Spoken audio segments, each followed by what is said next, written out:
പണവും ഓർഡറും ഇല്ലാതായതോടെ ദുരിതത്തിലാണ് പരമ്പരാഗത കയർ മേഖല. ഭൂരിപക്ഷം ചെറുകിട ഉൽപ്പാദകരും പ്രവർത്തനം നിർത്തിയതോടെ തൊഴിലാളികളും ദുരിതത്തിലായി. ഏറ്റെടുത്ത ഉൽപ്പന്നങ്ങൾക്ക് കയർ കോർപ്പറേഷൻ വില നൽകാത്തത് ചെറുകിടക്കാരെ ബാധ്യതക്കാരാക്കി മാറ്റി. ഇതോടെ സമരമല്ലാതെ മറ്റു മാർഗമില്ലാത്ത അവസ്ഥയിലാണ് കയർ മേഖലയിലെ ചെറുകിട ഉൽപ്പാദകർ.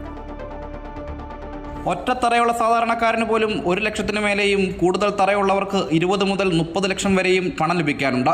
കയർ ഉൽപ്പാദക സംഘങ്ങൾക്ക് 25 ലക്ഷം മുതൽ 8 കോടി വരെയാണ് കുടിശ്ശിക. വിവിധ ഇനങ്ങളിലായി കോർപ്പറേഷൻ നൽകാനുള്ളത് 60 കോടിക്ക് മേലെയാണെന്നാണ് വിമർശനം.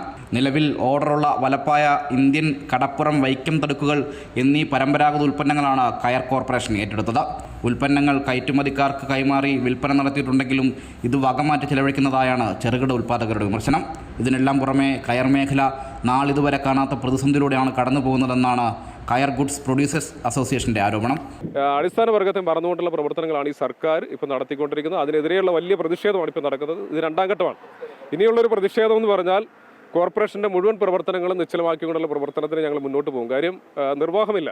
ഇപ്പം തന്നെ ഞങ്ങൾ ഗത്യന്തരമില്ലാതാണ് ഈ സമരത്തിലേക്ക് നീങ്ങുന്നത്. പ്രതിസന്ധി രൂക്ഷമായതോടെ കയർ കോർപ്പറേഷന് മുന്നിൽ ഉപവാസ സമരത്തിലാണ് ചെറുകിട ഉൽപ്പാദക സംഘം പ്രസിഡന്റുമാരും സെക്രട്ടറിമാരും. സംഘങ്ങൾക്ക് നൽകുവാനുള്ള ബിൽ കുടിശ്ശിക എത്രയും വേഗം തന്നു തീർക്കുക, പരമ്പരാഗത കയർ ഉൽപ്പന്ന വിതരണത്തിലെ രാഷ്ട്രീയ പക്ഷഭേദം അവസാനിപ്പിക്കുക, MDA കുടിശ്ശിക തീർത്തു നൽകുക തുടങ്ങിയ ആവശ്യങ്ങൾ ഉന്നയിച്ചാണ് സമരം. വിഷയങ്ങൾ അടിയന്തരമായി പരിഹരിക്കപ്പെട്ടില്ല എങ്കിൽ വലിയ പ്രക്ഷോഭ സമരങ്ങൾക്ക് നേതൃത്വം നൽകുവാനൊരുങ്ങുകയാണ് Kerala Coir goods producers association. Amrita news, Alappuzha.